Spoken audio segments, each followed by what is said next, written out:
Welcome to the video why I don't rate B-twin bikes. I do and I don't. I have used an alloy B-twin, a Triband 540, which I did really enjoy. Sold it to a friend, but it was great. It had 105 gear. It worked good. It worked pretty good. It had good tire clearance. I like the tire clearance. If we go to the top end B-twin bike, I'm pretty sure this is the best bike they make, the lightest bike. Correct me if I'm wrong. This is a B-twin. It's an Ultra 9000. I'm not sure the exact name, but it has a carbon. I like the color. I'll tell you what I like and what I don't like. I like that it's got the compact handlebars. They're really nice to ride. They're made out of carbon though. I don't really rate carbon bars because if you do have a crash or your bike falls over, then it can be a little bit dicey, especially if you're like a heavier rider who do a lot of sprinting. So I prefer alloy bars, a bit safer for most people. Lightweight riders can get away with carbon bars. Girls get away with carbon bars, but guys prefer alloy.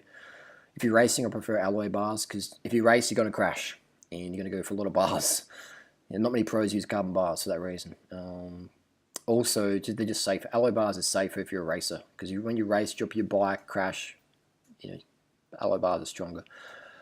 Fork, I love this direct mount brake. It's got a direct mount brake on the front, which means you can have a decent, more tire clearance typically on the front wheel. All right. Zip rims, I like the zip rims, but the hubs, in my experience, totally shit. Totally shit. All zip wheel hubs, in my opinion, should be swapped out and replaced with DT Swiss. So people at Zip, I'm not sure why the hubs are so shit. I got 2 pairs of 202s. The hubs come loose all the time. If you're under 60 kilos, they're okay.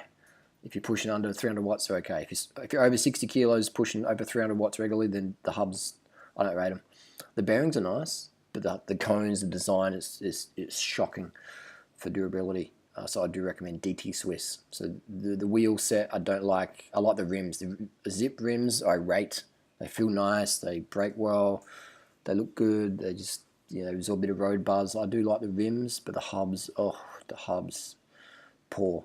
Comes with a 30 cassette. I like. Dura-Ace derailleur. I like. You can put a 34 on this. You can actually probably put a 40 on here with this long cage derailleurs. Now they're putting long cage derailleurs on road bikes. I never thought I'd see the day, but Shimano, thank you for listening. You finally made a long cage derailleur standard in the Dura-Ace group set. Look how long that cage is. That's fantastic. This is where B-twin fucked up. B-twin have direct mount brake on the other bike down here under the cranks, which is the worst place to have a brake. Why? Because the cable's sticking out. The front wheel, all the road spray and the wet is flicking into that cable. Even if it's internal, it's probably alright, but then it's going to be getting in under there, and the brakes down here is just too much road grind. It's just a bad spot for a brake. Brake should always be up here.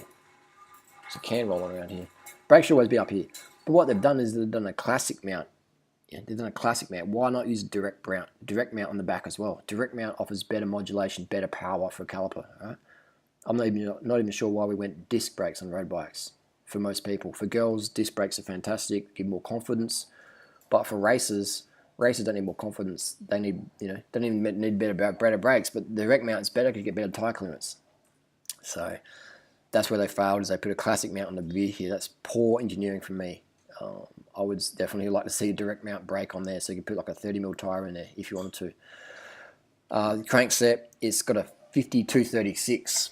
This is meant to be an endurance bike, a race bike. Trek puts on their Madone, their $14,000 bike, they put a 5034. The Madone's designed for racing. They put a compact crankset on there. So B-twin, why are you stuck in the old paradigm of a 5236? A 52 is a huge gear. I never need a 52. I can do any bunch ride in the world, flat bunch ride, with a 46 big ring. I've never been dropped more 46 on the flat. Maybe on a downhill race, it might be a little bit dicey, but it has to be some pretty fast guys to drop me on a long downhill, and I wouldn't catch back up again on the flat if in my 46. So it'd have to be some Tour de France level guys, and some professional riders for them to drop me on my 46 on the flat. Even then on the flat, it's not going to happen. I'm not going to get dropped because I'm beginning. I'll get dropped because we're going to hold the watts on there, hold the 500 watts for an hour. So the crankset needs to be a 5034 at least.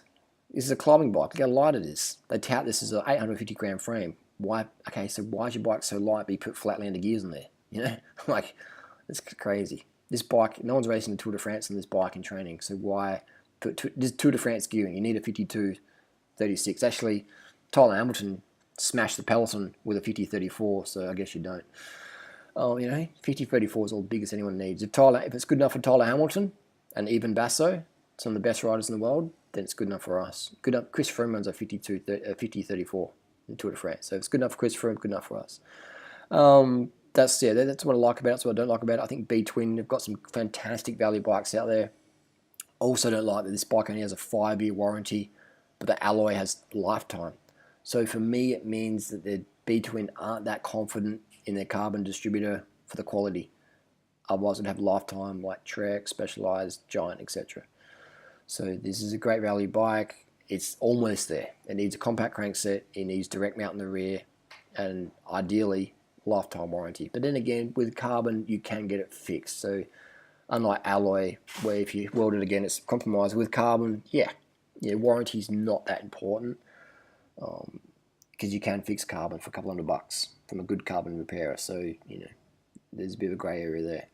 Unlike alloy, where if you weld it, it's fatigued. It's not as good. It's not as strong as it was because you've got heat treat, etc. So there you go. Would I buy this bike? No. Would I ride it? Yeah, but I would change the hubs, and I would change the chain rings for sure before I even rode the first hill on it. That's my comments and criticisms of the B-Twin. Let's look at the geometry of this bad boy. The geometry is it's called the Ultra CF, Ultra Carbon Fiber. Let's have a look at the geometry. So I'll be a large 180 to 190. Actually, I'll probably go medium because I like a bit more of an aggressive setup. Let's look at the stack and the reach. So it's a pretty low front end. It's got a long reach, so 398 reach. So yeah, it's a long and low bike. Just how I like it. Long and low. But again, that's not everyone. So it definitely feels like a race bike, even though it doesn't look like one. But the stack and reach, they're probably your best estimates of a bike. Of how it's going to sit. So yeah, it's got 172mm crank, so I change those to 175 just because I'm used to that. It's got 110 stem, which I run. Got long stems in these bikes, haven't they? What's the seat post angle, seat tube angle, 73. Yeah, so I like this sort of. The geometry does work for me, from what I'm used to. I like a steep seat tube angle because I have my seat pretty slammed forward. This is personal preference. And head tube's only 150mm, so it's a slammed little bitch, that one, isn't it? It's top tube length 56, so yeah, medium would be fine for me. Oh, why can't it be? I mean, look at that I love direct mount brake. I love a direct mount brake. Put a bit of tyres in there, it's good. Better power. So this bike almost got it done. So maybe B-Twin, the next edition you can do, you could actually put on proper brakes in the rear and proper gear ratios. Almost there, almost got it, guys. You almost got it. And the hubs, almost got it. Whenever I see a bike spec with Mavic wheels, I'm like, oh, Mavic wheels, Mavic hubs, terrible. The freewheel bodies, the shittest on the market. Mavic are the worst. Chris King second worst. Zip third worst in terms of hub durability if you're over 60 kilos or you ride a lot. There we go. That's comments and criticisms. Hopefully that's some feedback for B-Twin. And you guys, you've got it right in a couple of your bikes. The Triband 540 I rate, but this top of the line bike, the flagship bike, has got room for improvement. Share your comments and criticisms down below. Do you have a Ultra CF? What do you think of it? Do you share my experiences? Well, have you found the zip hubs and the chainring size as well? I mean, that's unless your name's no, I was about to say unless your name's Chris Froome, but Chris Froome doesn't even ride these gears in most of his races, so